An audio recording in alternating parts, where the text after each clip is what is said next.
ज्या ठिकाणी निर्मिती आहे, ज्या ठिकाणी एक ज्याला आपण म्हणू शकतो अशी आर्थिक इकोसिस्टीम आहे, अशा प्रकारची धारावी आहे की ज्या धारावीमध्ये खऱ्या अर्थानं आमच्या कुंभारवाड्यामध्ये तयार होणारं काम असेल किंवा धारावीमध्ये चामड्यावर होणारी प्रक्रिया असेल, त्यातनं बनणाऱ्या गोष्टी असतील, इथली फूड इंडस्ट्री असेल, अनेक गोष्टी सांगता येतील की या मुंबईमध्ये अतिशय उत्तम दर्जाच्या गोष्टी जर कुठे तयार होत असतील तर या आमच्या धारावीमध्ये तयार होतात।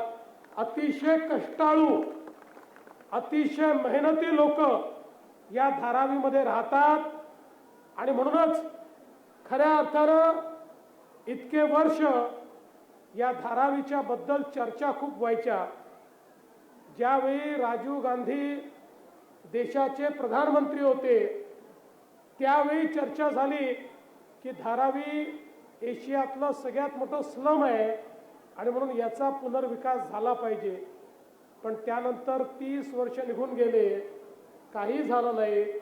पण माननीय मोदीजींच्या नेतृत्वामध्ये आपलं भाजप सेनेचं सरकार आलं आणि आम्ही या धारावीच्या पुनर्विकासाचा विषय हातामध्ये घेतला आणि आज मला अतिशय आनंद आहे की रेल्वे विभागाची जमीन आपण मिळवली, अन्य जमीन देखील आपण मिळवली आणि धारावीचा पुनर्विकास सुरू केला। आणि मला सांगताना आनंद वाटतो, काही लोक खूप वेगवेगळ्या गोष्टी या ठिकाणी फैलवतात, म्हणून स्पष्टपणे सांगतो, धारावीतल्या सगळ्या पात्र लोकांना धारावीमध्येच या ठिकाणी त्यांचं हक्काचं घर मिळणार आहे।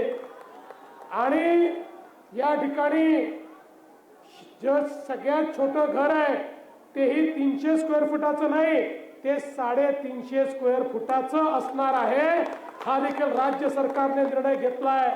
आणि पूर्वीच्या काळामध्ये SRAच्या बिल्डिंग रिहॅबच्या ज्या व्हायच्या या व्हर्टिकल झोपडपट्ट्या होत्या। आम्ही सांगितलं चालणार नाही, धारावीत राहणाऱ्या प्रत्येकाचं क्वालिटी ऑफ लाईफ सुधारलं पाहिजे। एखाद्या प्रायव्हेट हाऊसिंग सोसायटीला लाजवेल अशा प्रकारचं रिहॅबचं डिझाईन हे आम्ही या ठिकाणी तयार केलेलं आहे।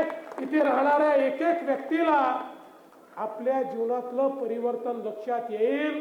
त्या बिल्डिंग्स मध्ये अमेनिटीज असतील, त्या बिल्डिंग मध्ये सोयी असतील, व्यवस्था असतील, त्या बिल्डिंगला सगळ्या व्यवस्था केल्यानंतरही कुठल्याही पद्धतीनं मेंटेनन्स लागणार नाही, अशा पद्धतीची व्यवस्था या बिल्डिंग मध्ये आपण केलेली आहे।